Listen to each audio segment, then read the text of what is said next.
कहानियां हम उसी तरह गढ़ रहे हैं। दक्षिण भारत को एक संकट था। There is a very valid grievance in the south Indian psychology.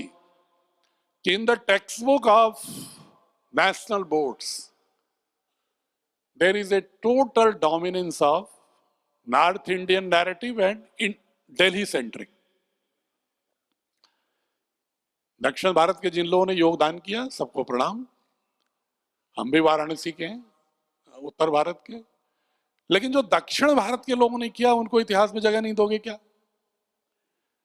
रानी लक्ष्मीबाई की महिमा गाओ, लेकिन वेलू नचियार को क्यों छोड़ दोगे? किट्टूर रानी चिन्नम्मा को क्यों छोड़ दोगे? आप मौर्य वंश की तारीफ करो, सातवाहनों को क्यों छोड़ दोगे आंध्र प्रदेश के? जिस आंध्र प्रदेश का नाम, परमार देव जी, आंध्र शब्द ही आता है, सातवाहन के राजवंश को पुराणों में आंध्र वंश कहते हैं और उस नाम से आंध्र प्रदेश है पूरा। और इतिहास में सातवाहनों की चर्चा सिर्फ एक पैराग्राफ होती है। अगर सबसे पूछो कि भाई कौन सातवाहन साम्राज्य का स्थापना किया था, तो बहुत ही कम लोगों को पता होगा। कम से कम उनको नहीं पता होगा जो नेशनल स्कूल बोर्ड में पढ़े हैं। हो सकता है आंध्रा बोर्ड और उसमें मान्यता दी गई हो, लेकिन नेशनल बोर्ड के एनसीईआरटी किताबों में सातवाहन एक पैराग्राफ में मिलेगा आपको। और सिर्फ उसमें एक लाइन लिखते हैं कि गौतमी पुत्र सातकर्णी चुकी या वशिष्ठी पुत्र पुलमयी, माता के नाम से राजा जाने जाते हैं। ये महिमा है, इस तरह से गा करके खत्म कर दिया। उनके कल्चरल अचीवमेंट क्या थे, उनके आर्किटेक्चरल अचीवमेंट क्या थे, एज वॉरियर उनका क्या रोल था, इसके संदर्भों में चर्चा ही नहीं है। Similarly you talk about Vijayanagara साम्राज्य, you talk about Krishnadevaraya, if you talk about Karnataka. और कृष्णदेवराय ऐसे राजा हैं जिनको गॉड ऑफ आंध्र भी कहते हैं और कर्नाटका भी भगवान कहते हैं। कर्नाटका रो रमण कहते हैं ना, उनको रमण कहते हैं उनको। लेकिन उनके बारे में, कृष्णदेव राय के बारे में हमारे नेशनल जो बुक्स हैं रही हैं अब तक, उसमें चर्चा सिर्फ 4-5 लाइन में होती है। जबकि Krishnadeva Raya was a great philosopher, great writer, great strategist, great poet, नहीं चर्चा होती। और उत्तर भारत के राजा भोज की चर्चा मिल जाती है, कृष्णदेव राय की नहीं मिलती। तो ये जो थोड़ी बहुत ग्रीवांस है दक्षिण की, ये जेन्युइन है। मैं राजस्थान के लोग बुरा मत मानना हमारी बात का, बल्कि आपको हमारी मुहिम में साथ आना पड़ेगा। देश को अखंड करना है तो हम तो उत्तर प्रदेश में भी बोलते हैं जब आप लोग नहीं रहते दक्षिण भारत के लोग। अभी मैं झांसी में, जालौन में, कानपुर में, वाराणसी में बैठक करके आया हूं, कल ही रात में आया हूं। परमार देव जी ने आदेश किया कि भाई तो मैं रात में ट्रेन से आने वाला था, रात की फ्लाइट से आया और सुबह 5 बजे चल के 8 बजे हाजिर हो गया आपके बीच में। मैं वहां तो कोई नहीं था साउथ इंडिया का, ऐसा नहीं कि आप यहाँ बैठे हैं इसलिए बोल रहा हूं। वहां का भी मेरा अगर लेक्चर अगर आप सुनेंगे यूट्यूब पर मिलेगा। मैं वहां लोगों से कहता हूं कि तुम अगर पूरे देश की बात करते हो तो पूरे देश के इतिहास को जानो, पूरे देश की संस्कृति को जानो, देश के if you don't know about Sangam literature, you cannot recite the Kurul of Tiruvallur. How can you say you belong to the Akhand Bharat? अगर आप संगम लिटरेचर को नहीं जानते हैं, मदुरई के तीनों कन्वेंशंस के बारे में नहीं जानते हैं, आप उनके टॉप 5 पोएट्स को नहीं जानते हैं, तिरुवल्लुवर के आप दोहों को नहीं जानते हैं, कैसे जोड़ेंगे भारत से आप? तो भारत से जोड़ने के लिए, इसलिए भारतीय शिक्षा बोर्ड में एक लाइन में बता रहा हूं मैं कि आपको हमारे टेक्स्ट बुक में जितने पृष्ठ हैं, हमारे पास पृष्ठ भी बहुत नहीं बढ़ाना है, बोझ नहीं डालना है, लेकिन उसमें हम ट्राई कर रहे हैं, we are trying to get a bouquet of the whole geographical, cultural, societal, philosophical diversities and commonness of India. पूरे राष्ट्र की विविधताओं में एकत्व की सुगंध का पुष्पगुच्छ है भारतीय शिक्षा बोर्ड।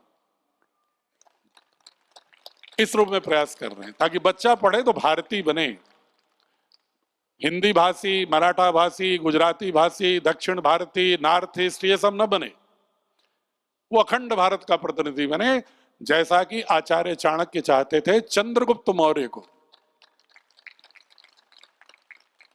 चंद्रगुप्त पैदा हुआ बिहार में, और मृत्यु कहां हुई बताइए? हाँ, ताली बजाई इनके लिए। अब ये भी बता दो कर्नाटक में कहां हुई? हाँ, तो तेज बोलिए, वहीं से आपकी आवाज में दम नजर आ रही है, तेज बोलिए। हाँ, श्रवण बेलगोला, नाम सुना आप लोगों ने? नहीं सुना ना? मतलब आपकी भाषा में बोलेंगे तो इसी तरह बोलेंगे, श्रवण बेलगोला, और ये बोलेंगे तो कहेंगे श्रवण बेलगोला, है तो एक ही, ये एक्सेंट है बस अंतर। अब आप सोचो कि चंद्रगुप्त पैदा होता है बिहार में, पूरे राष्ट्र को अखंड में जोड़ता हुआ चाणक्य की, उसकी मृत्यु होती है श्रवण बेलगोला कर्नाटका में। पैदा होता है वो वैदिक संस्कृति में, मृत्यु होती है जैन मुनि के रूप में। तो इसलिए भारत के विभिन्न वैचारिक भिन्नताओं को आधार बना के जो हमें लड़ाना चाहते हैं, वो लोग कितनी मूर्खता की बात करते हैं। राष्ट्र पूरा एक है, और हमारा बोर्ड 3-4 लाइन और लीगैलिटी बता के, चूंकि आप लोगों को प्रस्थान करना है मुझे मालूम है, इसीलिए मैं सुबह आ गया था, जस्ट आपको फ्री करता हूं मैं 5-10 मिनट्स में, just about discussing the legality. तो this is a government of India's board, sponsoring body is Patanjali Yogpeeth, administratively, financially independent. Number 2, this board has equivalence with all other boards of India. It is parallel to CBSE, legally notified by Government of India, and Government of India has granted equivalence, Bharatiya Shiksha Board, with all other national and state boards. It is equivalent to the Karnataka state, equivalent to the Tamil Nadu state board, equivalent to the Kerala state board, equivalent to the Andhra, equivalent to Rajasthan board, means all other boards has equivalence with us, and our board has equivalence with all other boards. The inter-board migration, employment opportunities in state and Government of India, the certificate will be valid from Bharatiya Shiksha Board as good as CBSE. This is a legal provisions. ये clarity होनी चाहिए। और if you go through the, अगर कोई पूछता है give me evidence, आपसे पूछेगा ना give me evidence, you are just passing a statement, it is a false, emotionally flavored, or it has some valid visible evidence. You just go through the website of Government of India, Secretary School Education and Literacy, Secretary School Education and Literacy, Government of India. You'll find on the website list of National School Education Board. You will find Bharatiya Shiksha Board along with CBSE exhibited on that website. So this is evidence that the Bharatiya Shiksha Board has legal sanctity equal to the CBSE in the eyes of Government of India's rules regulations. This is the evidence. और lastly एक question लोग पूछेंगे, भ्रम होता है ना जब हम, when you talk about Indian culture, when you talk about Indian ethos, the people and especially guardians have different kind of apprehension. They think whether you will focus only at puja part, purohit, havan, only Sanskrit text, only Sanskrit literature, then what will be the fate of our children vis-a-vis modern science and technology, they may ask question. But I'm answering that question. Our board follows national curriculum framework, which has been articulated by Government of India, recently resonating with the spirit of New Education Policy 2020. So we have to provision all kind of competencies, whether in science, in computer science, in mathematics, in artificial intelligence, data coding, data science, cyber security, all these new developing science and technology will be perfectly in our textbook, pedagogy and assessment. And our books will be a little more competent in comparison to any private publisher's textbook and even with NCERT for the preparation of JEE and NEET. एक भ्रम लोगों को होता है भाई engineering की परीक्षा में क्या होगा, नीट की परीक्षा में क्या होगा। तो जो लोग शिक्षक होंगे वो जानते होंगे, there is a very famous book regarding science, physics, the concept of physics by Professor S.C. Verma. If you ask with any IIT graduate in any institute, even in Chennai, even in Mumbai, anywhere, they will just you ask whether you have gone through the concept of physics by Professor S.C. Verma. वो कहेगा कि this book is the lifeline for me to get entrance into IIT. इसको पढ़ के ही मैं इसमें आया हूं. वो हमारी किताबों की बनाने की कमेटी के, साइंस की किताब बनाने की कमेटी के चेयरमैन है वो. तो हाउ कैन दिस अप्रहेंशन, जैसे आप बताओगे कि SC. Verma and government of India ने उनको पद्मश्री दे रखा है.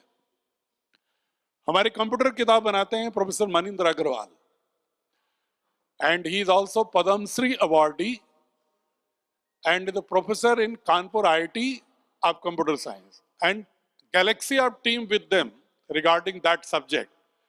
But the chaired by Maninder Agrawal, here chaired by S.C. Verma. In mathematics, there are many professors from Delhi University, from Mumbai IIT, from Chennai IIT, from Guwahati IIT, from Delhi IIT, from Roorkee IIT, and few from New York, and 2 professors who had served 35 years as a head of the department in NCERT. They are permanently engaged for the preparation and development of quality textbook of mathematics. So we will not compromise. And for your information, I am also a postgraduate in physics. मैं कोई दर्शन और संस्कृति की बात कर रहा हूँ, साहित्य की, तो ये मत भ्रमित होइएगा कि मैं विज्ञान का नहीं हूँ. I am a perfectly, I find myself as a science student. इसीलिए अगर मैं कल्चर की बात भी करता हूँ, फिलॉसफी की बात भी करता हूँ टेक्स्ट बुक में, मैं इसका ध्यान रखता हूँ कि कोई भी हमारा स्टेटमेंट टेक्स्ट बुक में साइंटिफिक टेम्परामेंट से परे नहीं होना चाहिए. हम बच्चे को अंधविश्वास नहीं पढ़ाएंगे.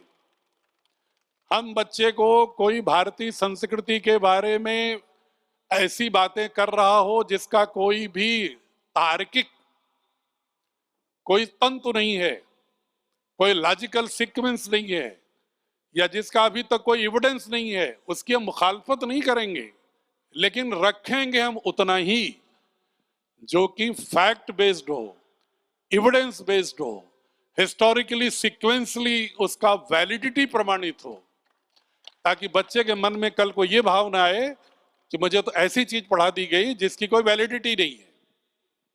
जैसे भंवरलाल जी की स्टेट में एक टेक्स्ट बुक बनी थी, एक महापुरुष के बारे में लिख दिया गया उसमें कि वो अंडमान निकोबार से तितली बन करके आते थे और लोगों को संदेश दे जाते थे रेवोल्यूशन का। मैं नाम नहीं ले रहा हूँ, ये समझ रहे हैं भंवरलाल जी, कर्नाटक के और लोग भी समझ रहे होंगे किस टेक्स्ट बुक के किस चैप्टर की बात कर रहा हूँ। ये नहीं हम रखेंगे, हम रखेंगे भारत के उस साइंटिफिक, आर्किटेक्चरल, टेक्नोलॉजिकल एडवांसमेंट की।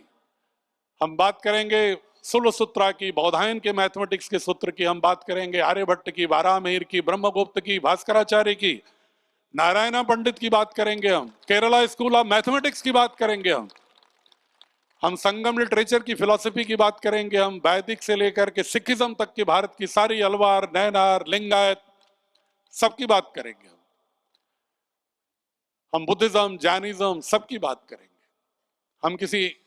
हम आदिवासियों के सरना धर्म फिलॉसफी की भी गहरे में बात करेंगे, क्योंकि वो हमारे भारत के अंश हैं। हम भारत के उन आदिवासियों की स्वतंत्रता संग्राम में उनके योगदान की बात करेंगे। हम हजारों साल से आ रहे आदिवासियों की लोक कथाओं, लोक गीतों को भी महत्व देंगे।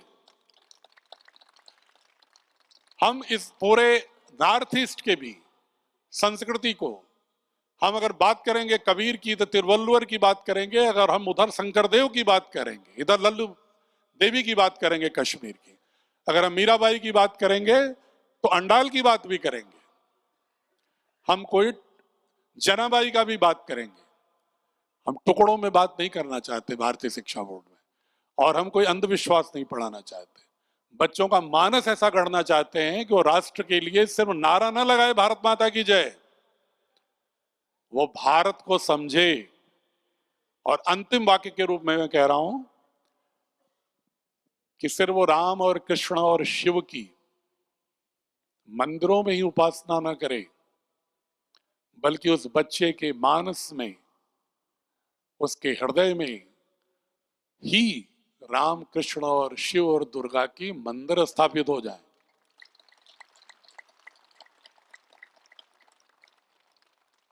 शिक्षा में रामत्व की प्रतिष्ठा हो, शिक्षा में कृष्णत्व की प्रतिष्ठा हो, शिक्षा में शिवत्व की प्रतिष्ठा हो, शिक्षा में दुर्गा तत्व की प्रतिष्ठा हो। जो पूज्य स्वामी जी भी इधर आप अक्सर सुनते होंगे, कहते हैं ना कि रामत्व, शिवत्व, हनुमानत्व, दुर्गात्व, शक्तित्व, उसकी असली प्रतिष्ठा हो शिक्षा में। उसकी प्रतिष्ठा का क्या मतलब है? विचार, उसका विचार ऐसा गढ़ना हो कि वो मनुस्मृति के दशकम धर्म लक्षणम, भगवत गीता के 16वें अध्याय के दैवी संपद, पतंजलि के अष्टांग यम नियम, आसन प्राणायाम, प्रत्याहार, धारणा, ध्यान, समाधि, बुद्ध का अष्टांग जिसकी चर्चा हमने की थी अभी, जैन का पंच महाव्रत, अहिंसा, सत्य, अस्तेय, अपरिग्रह, ब्रह्मचर्य, इसका बोध हो बच्चे के मन में। उसको सिखिज्म का निराकार पुरुष भी हो, वेदांत दर्शन की एक प्रतिध्वनि जो मिलती है गुरुमुखी में, उसका भी बोध हो।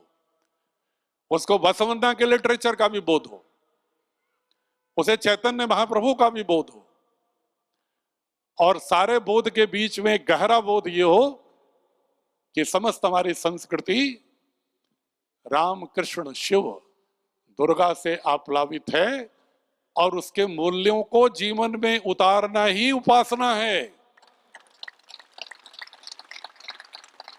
उपासना आलंबनों से नहीं है, आलंबन एक मार्ग देते हैं, आलंबन हमें स्मरण कराते हैं। हमारे मंदिर राम की मूर्ति लगी है, वो स्मरण कराती है कि ये हमारे महानायक हैं, हमें इनके आचरण का पालन करना चाहिए। लेकिन अगर आपने आलंबनों को ही साध्य बना दिया, साधन की बजाय अगर साध्य बना दिया उनको, तो आप साधनों में उलझ करके झगड़ते रहेंगे, और उन्हीं साधनों के आधार बना करके ही अंग्रेजों ने हमारी शिक्षा पद्धति में हमें साधनों के आधार पर कह दिया कि हम भिन्न भिन्न विचारधाराओं के लोग हैं। अगर उन्हें मालूम होता, गहरे में अगर वो हमारे लोग सचेत रहे होते, तो समझते कि सारे जो शाखाएं हैं वैचारिक, जो उसके भिन्न भिन्न साधन हैं, प्रतीक हैं, बिंब हैं, जो वो सिर्फ साधन हैं और साध्य पूरे भारत की समस्त सांस्कृतिक दार्शनिक विचारधाराओं का एक ही है। इसलिए हम एक सांस्कृतिक राष्ट्र के रूप में हजारों वर्ष तक रहे हैं, हजारों वर्ष तक चलते रहेंगे सनातन। और यही सनातन भाव की स्थापना का मुख्य लक्ष्य पूज्य स्वामी जी के नेतृत्व में भारतीय शिक्षा बोर्ड का है, जिसमें हम सभी लोगों को अपने अखंड पुरुषार्थ को, सामर्थ्य को लगाना है। इसी निवेदन के साथ आपको बहुत बहुत प्रणाम करके मैं पूज्य स्वामी जी को भी प्रणाम करते हुए आपसे अपेक्षा करता हूं कि इस क्रांति में, अभिनव क्रांति में अपना योगदान करें, वरना इतिहास आपको माफ नहीं करेगा। जैसे हम नहीं माफ कर पा रहे हैं, हमें माफ नहीं करेंगे अगली पीढ़ियां। अगर हम बच्चों को प्यार करते हैं तो उन्हें चॉकलेट, गाड़ी नहीं चाहिए, मोबाइल। उन्हें चाहिए सदविचार। और उसके लिए जरूरी है कि एक प्लेटफॉर्म भारत सरकार ने दिया है पूज्य स्वामी जी के प्रयास से। आइए हम सब सहयात्री होकर एक नवीन वैचारिक आंदोलन स्वतंत्रता के लिए एक स्वतंत्रता कर्मी के रूप में कार्य करें। आप सभी सांस्कृतिक योद्धाओं को पुनः प्रणाम करते हुए वाणी को विराम दें।